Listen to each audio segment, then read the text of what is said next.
podcast com o Marcelo Zenaro, e hoje vou falar sobre um tema bastante interessante que é sugerido por uma ex-aluna. Ana Maria sempre foi uma aluna bastante atenciosa, participante e com certeza uma boa profissional, questionadora. Ela pediu para que falasse sobre procrastinação. É uma palavra aparentemente complexa.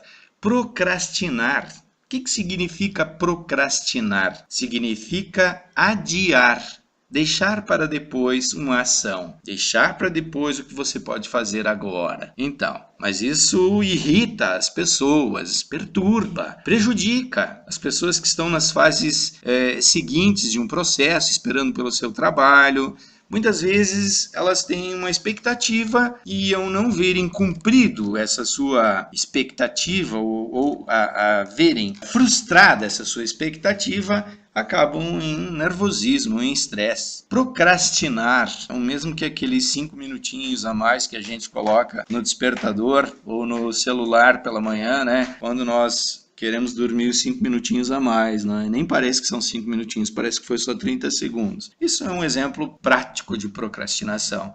Deixar para depois, deixar para amanhã. Ah, não, eu posso fazer isso a semana que vem. A grosso modo, poderíamos dizer que seria aquela mania de deixar tudo para depois. Adiamos o máximo possível o que poderíamos ter começado antes. E então, eu sou professor há 20 anos, mais de 20 anos. Iniciei os meus trabalhos como professor no ensino médio. Trabalhei durante 2 anos, depois fui para o ensino superior. Comecei muito cedo, na realidade, com 23 anos. Eu já ministrava aulas no ensino superior e desde lá, desde sempre, existe essa tal da procrastinação. A desculpinha para entregar o trabalho depois. Ah, não deu tempo. Ah, eu tive outros afazeres. Ah, eu tive que trabalhar. Ah, eu fui uma festa, né? Perdi o horário. Enfim, todas essas coisas que deixam... E eu acabei sempre sendo tolerante e sempre aceitando, enfim. Um exemplo bem comum, universitário, então, tem que entregar um trabalho. Chega na véspera do trabalho, ele ainda não fez, ele pede para o professor mais prazo. Sempre assim. Muito interessante analisarmos se você não é um procrastinador, se você não se sente culpado, se você não é uma pessoa que procrastina as coisas, não é?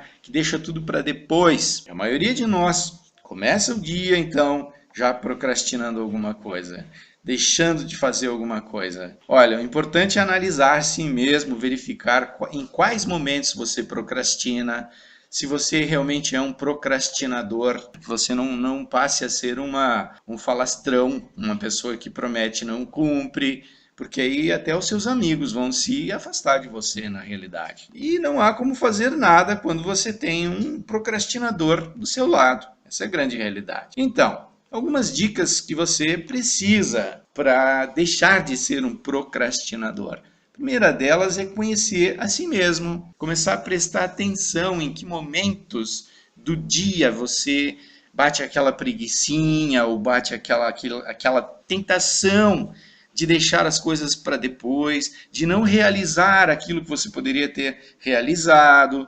E depois, ao invés de sentir prazer com isso, você sente culpa. Então, algumas pessoas naturalmente são procrastinadoras, né? Como eu disse, naturalmente. Então, a natureza já, por alguma razão, não sei explicar isso quimicamente, mas os psicólogos, os estudiosos da mente humana, com certeza devem saber. E acabam irritando quem trabalha junto porque as pessoas esperam soluções. Algumas pessoas também, né, ainda dentro da dica número 1, conhecer a si mesmo, são mais noturnas do que diurnas. Né? Eu mesmo sou um exemplo, eu vou até tarde da noite, mas pela manhã até eu atingir a minha energia máxima, atingir a minha potência, demora. Então, ninguém levanta pela manhã cantando, sorridente, e, enfim, todas as manhãs, né? Tem o professor Clóvis de Barros Filho, que tem uma palestra que fala que se a pessoa acorda às 5 horas da manhã cantando e sorrindo e brincando, é satânico, né? Tem alguma coisa errada, muito errada, tem que ver o que está acontecendo, é uma pessoa louca, não é possível, que pessoas normais não fazem isso. Né? E se conhecer a si próprio, dar um ritmo para as coisas, poderá melhorar seu trabalho, determinar horários, conhecer a si mesmo quais são os horários de estudo, quais são os horários de descanso, os horários de diversão. A segunda dica, enumere as suas tarefas. Priorize as mais importantes e urgentes. E aquelas mais urgentes, que têm prioridade 5, que é a prioridade máxima, não deixe para amanhã. Que é justamente isso que prejudica as outras pessoas e prejudica muito mais a si mesmo. Tudo aquilo que prejudica o seu resultado, que pode prejudicar você direta ou indiretamente, é prioridade máxima. A terceira dica, defina prazos para as suas próprias atividades. Depois de ter feito, então, uma lista, defina, né? O que você vai definir como deadline, como prazo final para cada uma das coisas.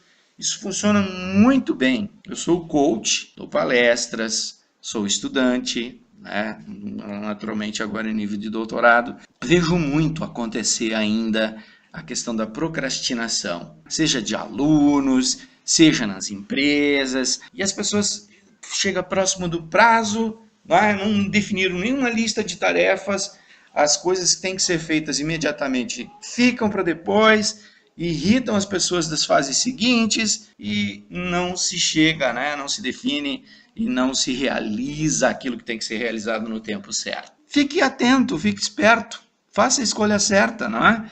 Se você não vai fazer, então fale para a pessoa da fase seguinte que espera o seu trabalho, o seu cliente, mas também tem um detalhe.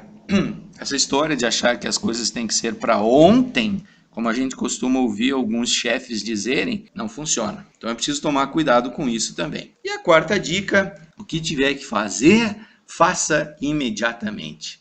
Não pense muito para realizar. Faça imediatamente. Não procrastine. O erro comum é ficar inventando desculpas, permanecendo com argumentação, achando que não dá para fazer. Os americanos têm uma história de sucesso, de grandes invenções, justamente por conta da questão da superação, justamente pela questão deles de não existir o não pode. Não existir o não dá. Quando se fala para um americano, ou para um alemão, não pode ou não dá, pronto, você acabou de dar motivos para ele fazer e aí ele vai lá e faz. Então, lógico que para coisas mais complexas é necessário planejamento antes da ação. PDCA, Plan, Do, Check and Act. Planeje primeiro, faça. Verifique se ficou bom e passe para a fase seguinte. Então, o podcast de hoje foi a respeito de procrastinação. Podem compartilhar, podem curtir, enfim, passar para os seus amigos. E a Ana também espero que possa ter atendido a sua pergunta. Podcast com Marcelo Zenaro, uma boa semana a todos.